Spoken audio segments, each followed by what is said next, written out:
7h43, de volta com o Manhã no Ar e as principais notícias do dia. Aqui nessa manhã de segunda-feira, sua semana só começando, eu já vou te trazer uma outra dica para você que tem algum problema no Tribunal de Justiça do Trabalho. É o seguinte, em agosto, o Tribunal Regional do Trabalho vai realizar mais uma semana de conciliação de processos trabalhistas. E essa é uma excelente oportunidade para você que é empregado ou empregador e que precisa resolver alguma pendência. Quem vai trazer os detalhes para a gente agora, ao vivo, é a Tamires Clerc, que vai trazer detalhes de como você aí de casa pode participar dessas audiências. Agora tem um detalhe, né, Tamires? Tem que ser com antecedência.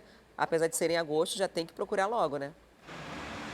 É isso mesmo, quanto antes você procurar a justiça, melhor, porque todas as audiências, né, de conciliação, elas são agendadas previamente. Então você, trabalhador ou empregador, né, que quiser resolver um problema, você tem que ir até a Justiça do Trabalho, na vara ali onde você protocolou inicialmente o seu processo, para que você possa dizer, olha, eu quero conciliar, eu quero entrar num acordo, porque isso resolve o problema de uma maneira muito mais rápido e fácil. Tudo bem que os dois lados precisam ceder um pouco, né? Então vai ser um pouco diferente do que as partes haviam imaginado inicialmente, mas é bem melhor porque todo mundo resolve esse problema o quanto antes. Tem a possibilidade também de você entrar no site do Tribunal Regional do Trabalho aqui da 11ª Região, que é a área que é o tribunal que atende aqui a área do Amazonas. O site é o www.trt11.jus.br. Esse ano mesmo, o tribunal, né, já participou da Semana Nacional de Conciliação do Trabalho e muitas pessoas saíram de lá satisfeitas. Foram mais de 500 acordos firmados em mais de 1.000 audiências que haviam sido marcadas e isso resultou em um ganho aí, movimentou cerca de 5 milhões de reais nessas conciliações. É realmente uma determinação do CNJ, né, do Conselho Nacional de Justiça, para que os tribunais todos façam esse tipo de semana de conciliação. Eles param os trabalhos ali normais do dia a dia por essa semana só para conciliar os casos, né, que podem ser conciliados. Então, é bom que você entre em contato com a outra parte também para que você possa saber se a outra parte vai comparecer e aí vocês vão entrar num acordo, o que é melhor para todo mundo, é o que determina, né, o que diz a legislação. Adriane. Essas audiências de conciliação, elas resolvem muita coisa, né? Porque geralmente esses processos na Justiça Trabalhista são indenizatórios. Então, às vezes, você está precisando daquele dinheiro ali e numa conciliação recebe logo. O que dificulta quando não há essa conversa, esse acordo, é quando isso se arrasta durante muito tempo na Justiça, podendo até correr o risco de um arquivamento lá na frente. Então, quem tiver interesse de resolver as coisas de uma forma mais simples, procure logo a Justiça para fazer esse agendamento. Muito obrigada, Tamires. E agora vamos falar de futebol, porque após uma partida segura, o Brasil venceu o Peru e conquistou o 9º título da Copa América. A seleção venceu todas as edições disputadas em casa. O Brasil venceu o Peru no Maracanã lotado e conquistou a Copa América. Os comandados do técnico Tite começaram um jogo mal, mas logo melhoraram em campo e abriram o placar aos 14 minutos do primeiro tempo. Gabriel Jesus fez boa jogada na lateral e cruzou para Everton empurrar para a rede. Aos 43 da primeira etapa, Paulo Guerreiro empatou em cobrança de pênalti, marcado após um toque de mão de Thiago Silva. 4 minutos depois, Gabriel Jesus aproveitou o escorregão do zagueiro para bater firme no canto do goleiro Galese. O jogo ficou complicado para a seleção aos 24 minutos do segundo tempo, quando Gabriel Jesus foi expulso com o segundo cartão amarelo. Mas Richarlison, de pênalti, fez o gol do título aos 44 da segunda etapa de jogo. O Brasil venceu todas as 5 edições da Copa América disputadas em casa e soma 9 conquistas do torneio continental. Parabéns aí aos meninos da Seleção Canarinho. E olha só, os torcedores peruanos reagiram ao resultado da final da Copa América ontem nos dois países. No fim das contas, o que vale é o espírito esportivo. Milhares de peruanos tomaram as ruas de Lima ontem na esperança de ver a sua seleção se sagrar campeã, diante de uma crescente da equipe ao longo da Copa América. A visão da torcida oponente durante o final foi registrada de um drone. Mas derrota dos peruanos por 3-1 para os brasileiros deixou uma lição ainda mais importante. A de que o espírito esportivo imperou nas ruas do Rio de Janeiro no fim da partida. Mesmo diante das controversas declarações do argentino Lionel Messi sobre os casos de corrupção envolvendo a Conmebol. Sempre há polêmicas em todos os jogos, todas as partidas são diferentes. Messi disse que era a Copa de Bolsonaro, mas estamos aqui. Peru sempre em frente. Todos os jogos em paz, limpos, sem roubos, pelo menos para mim. Foi bom, o Brasil joga muito bem, ganhou, foi merecido. O Peru também fez sua parte, assim é o futebol, não se ganha, também se perde às vezes. Se depender das palavras de nossos irmãos peruanos, o futebol tem longa vida no coração da nação sul-americana. E ontem também teve outra seleção campeã no futebol, mas no futebol feminino. Estados Unidos e Holanda disputaram a grande final da Copa do Mundo de Futebol Feminino na França. As americanas levaram a melhor e venceram o jogo por 2-0. Este já é o quarto título mundial dos Estados Unidos no torneio. Supremacia absoluta que elas pretendem também levar para a próxima Olimpíada.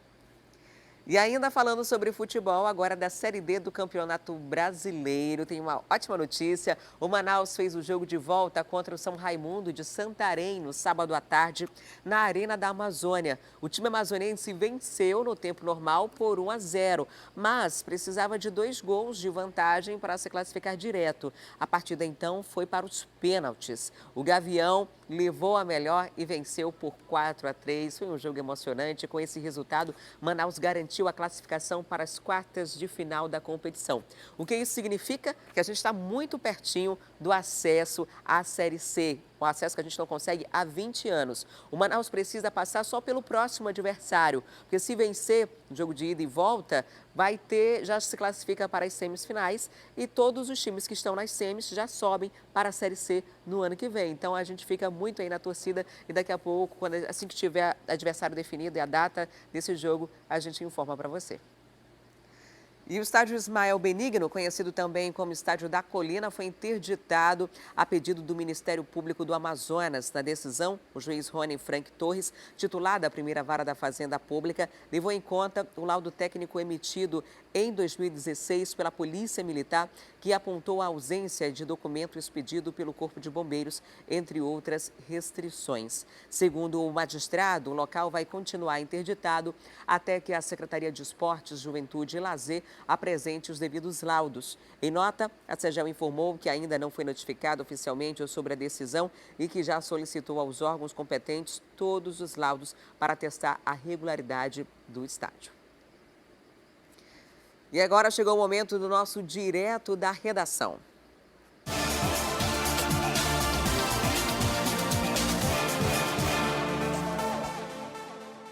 E vem comigo, vamos direto lá para a redação de A Crítica conversar com Dante Graça, que está de volta. Olá, Dante, muito bom dia para você. Olá, Adriane, bom dia. De volta aí depois de uma semana de cama, graças a uma gripe lá em Parintins, como quase todo mundo, né? Mas estamos de volta aí para comentar as coisas.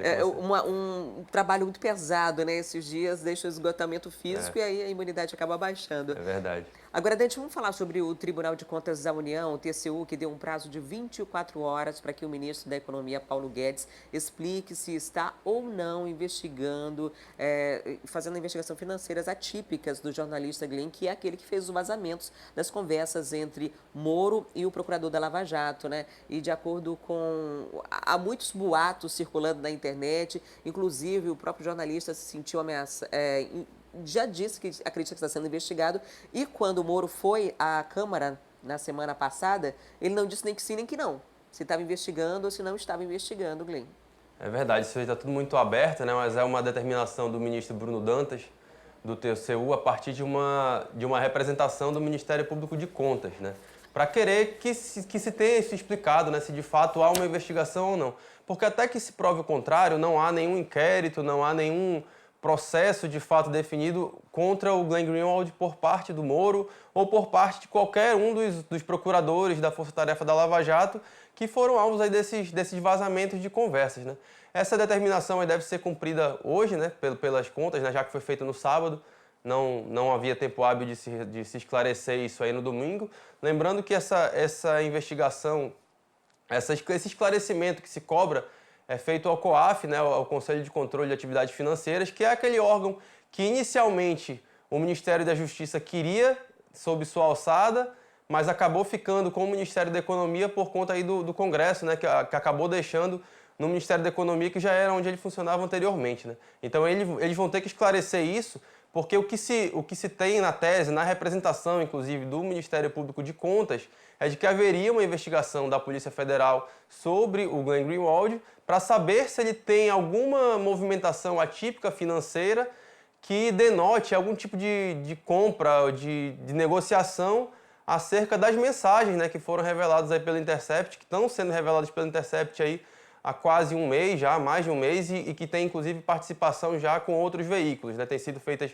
matérias em parcerias com a Veja, com a Folha de São Paulo, e a grande intenção, pelo que consta ali na representação, como você bem lembrou, ninguém falou sobre isso abertamente ainda até aqui, é para saber se há alguma movimentação que indique alguma compra, alguma negociação financeira a respeito das mensagens, né? Mas até agora nenhum dos lados se manifestou sobre isso, e essa determinação do TCU ela é fundamental para que se esclareça de fato, porque tem muito disse-me-disse nessa história, tem muita teoria da conspiração sendo colocada aí, principalmente no Twitter, sendo usada ali o tal do pavão misterioso que voltou a atuar aí nesse fim de semana, fazendo diversas revelações bem questionáveis, assim, para a gente dizer o mínimo, né? Montagens meio grosseiras até. Então esse tipo de esclarecimento que o Ministério da Economia vai ter que fazer hoje é fundamental, é importante para que a gente tenha essas coisas um pouco mais claras. Como você também colocou aí de maneira bem clara no começo,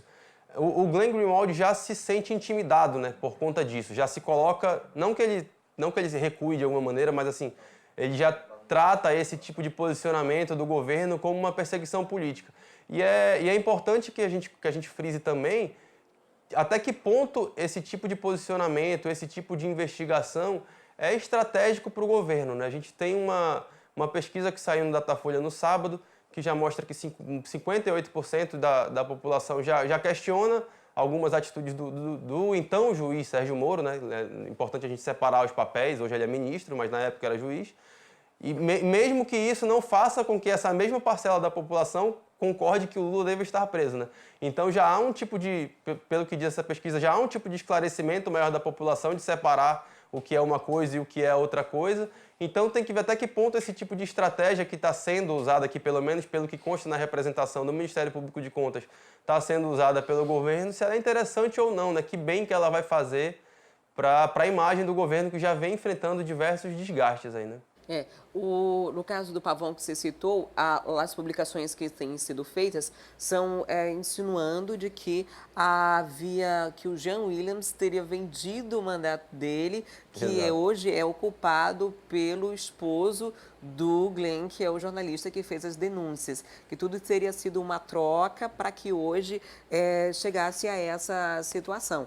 Enfim, então que seria, e dessas conversas agora, né, de acordo com o que foi publicado por lá, que não se sabe a origem de onde vem, seria de que eles tinham conversas, até uma pressão de cobrança por esse mandato, entre outras coisas, né? Sim, tem prints ali que parecem até montagens meio grosseiras, mas eu acho que a gente tem que, para não dizer que estão se colocando dois pesos e duas medidas, quando a gente vê o Intercept vazando essas mensagens e vazando essas conversas, a gente sabe quem é o Intercept, de quem é o Intercept, a gente sabe quem são os jornalistas que estão ali, que podem, eventualmente até, se for o caso, se for da vontade do Sérgio Moro, do Santos Lima, do Dallagnol, processá-los na esfera civil, na esfera criminal, eles podem fazer isso, vocês sabem quem são aquelas pessoas. Então, quando tem uma cara a respeito de uma denúncia, de uma reportagem jornalística, que é o que de fato o Intercept apresentou, você sabe com quem você está falando. Quando é de uma conta no Twitter, que é usada por diversos robôs para se manifestar, eu acho que fica claro aí que tem uma diferença muito grande, né? Por mais que depois outras pessoas de conduta até então, em tese, respeitáveis na sociedade, embarquem nessa teoria, quem está fazendo essas denúncias a gente não sabe quem é. Então a gente tem que ter muito cuidado com isso, né? Tipo, a gente não conhece essas pessoas, não sabe quem é, eu acho que a maneira que você se posiciona, que você se coloca, se você é opositor a A, B ou a C, não pode levar isso a qualquer custo, né? Então, de um lado, a gente sabe quem são as pessoas e pode questioná-las, pode mandar mensagem, mandar e-mail, se conseguir o telefone ligar, enfim, processar judicialmente. Do outro é o anônimo, né? Então, quando está anônimo, a coisa fica meio questionável. E a gente aproveita para fazer um alerta que, para você tomar cuidado com o que compartilha nas redes sociais, porque a partir do momento, independentemente de onde tenha vindo, que você compartilha na sua conta pessoal, você é o responsável por aquilo. Exatamente. Você se torna responsável pelaquela publicação, independendo do que é, de que acusação você possa fazer ali, você também pode responder aí também judicialmente em relação a essas publicações feitas, porque parece que é uma terra que não tem lei, mas tem punições muito específicas para qualquer tipo de acusação que você faça, seja ela frente a frente, seja ela no mundo virtual. E a gente vê isso cada vez mais, essas condenações por conta de crimes aí praticados pela internet. A gente teve até, inclusive, agora recente, o próprio Zé de Abreu, o ator, né, que é opositor ferrenho ao presidente Jair Bolsonaro, que teve que pagar 20 mil reais ao hospital de Juiz de Fora, lá, né, por conta de acusações que ele fez em relação ainda à cirurgia do presidente, né? Então, assim, esses crimes estão cada vez mais sendo combatidos, né? Estão cada vez havendo mais punições. Então, a gente tem que tomar cuidado, de fato, com o que se posiciona e com quem anda compartilhando por aí, porque a gente, se tivesse, eu gosto de brincar que se a gente tivesse o Exupéry, lá, o autor de Pequeno Príncipe hoje, né, que ele falava que você é responsável por aquilo que cativas, né, hoje você é responsável por aquilo que compartilhas, né? Que então, publicas. Agora, Dante, a gente vai continuar acompanhando todas essas repercussões. Agora, a gente também está acompanhando a movimentação sobre a reforma da Previdência, né? O texto base já foi aprovado. Na semana passada, a gente falou aqui sobre possíveis alterações que deixou muita gente preocupada, principalmente quem já está naquela fase de transição, que está preocupado ali em ter que pagar pedágio, se vai ter que trabalhar muito mais tempo. E o plenário da Câmara vai começar amanhã, né, a apreciar todo esse projeto. É algo que deve mudar bastante. Inclusive, tem a possibilidade de retirada dos policiais desse projeto, que já enfraquece, de certa forma, até o apoio que já se tinha no parlamento. O governo federal pode perder o apoio de pelo menos 60 parlamentares. Né? É legal a gente lembrar que está sendo feito já bem a toque de caixa para tentar passar no primeiro turno antes do recesso, né? Precisa-se de duas sessões, né? É o prazo regimental entre a sessão especial e a ida ao plenário. Então, hoje, né, uma segunda-feira, já vai ter sessão no Congresso, que é meio, né, estranho para quem acompanha de maneira mais próxima essas movimentações. Já vai ter sessão hoje, vai ter uma sessão amanhã de manhã, justamente para que esse prazo regimental seja cumprido. Aí, a partir dessa sessão da manhã, logo depois à tarde, já deve começar a discussão ali, a perspectiva do governo, a necessidade do governo é de 308 votos para aprovação. Eles trabalham com uma estimativa aí de que haja 330 votos. E aí, como tu bem frisaste, tem essas várias...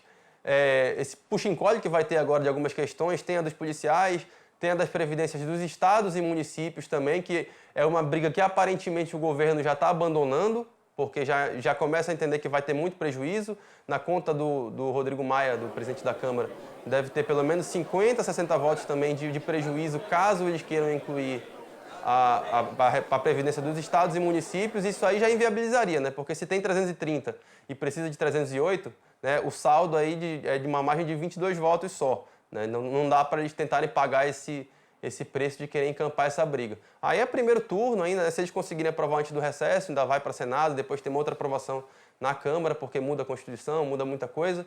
Então, assim, é uma briga que ainda vai se estender, acho que lá para agosto, depois que deve ser retomada, mas eles querem aprovar em primeiro turno antes do recesso parlamentar, né, que já é na próxima semana. A gente vai continuar acompanhando. Amanhã vamos trazer mais detalhes ao longo da semana também. Muito obrigada, Dante, por sua participação aqui no Manhã no Ar. Seja muito bem-vindo de volta. Eu que agradeço, bom dia e até amanhã. Até lá. Tchau, tchau. Por aqui eu volto a falar das vagas de emprego disponíveis no Cine. A gente mostrou logo cedo aqui no Manhã no Ar que hoje pelo menos 200 vagas estão disponíveis para pessoas formadas em enfermagem, para contratação imediata. E agora eu vou conversar ao vivo com a Juliana Silva, que tem informações para a gente. Juliana, quem ainda está saindo de casa, está preparando documento para ir ao Cine, vai conseguir atendimento hoje? Vai sim, viu, Dri? Olha, já foram distribuídas pelo menos 164 fichas, mas ainda restam 294 até pelo menos 5 minutos atrás, antes da gente entrar aqui ao vivo. Todas aquelas pessoas que estavam lá fora aguardando a senha, agora elas já estão aqui dentro, esperando o atendimento. Lembrando que todas elas estão aí concorrendo às vagas que nós falamos aqui, inclusive aquelas 200 para enfermeiro, aí elas passam por uma seleção, elas vêm para cá para esse atendimento, aí elas passam por uma seleção. O Cine, ele vê se as pessoas, elas atendem os requisitos solicitados pelas empresas, e aí, a partir daí, dessa seleção, é que elas vão, então, serem, né, aí nomeadas a essas vagas, poder deslumbrar aí esse novo emprego, viu, Adriane? Tá certo, Juliana. Muito obrigada pelas informações. Aí, portanto, vagas para contratação imediata de enfermeiros. Tem outras vagas também, 17 de outras áreas e 6 para pessoas com deficiência, mas essas aí são as que estão levando muita gente ao Cine. Se você é formado na área, ainda dá tempo de ir. Obrigada, Ju. Por aqui a gente faz uma pausa para o intervalo e daqui a pouquinho eu trago os detalhes da Festa da Vitória do Garantido. A Nação Vermelha estava muito empolgada. A Festa da Vitória foi encarnada e o Sambódromo avermelhou para comemorar a conquista do 32º título do Boi da Baixa do São José.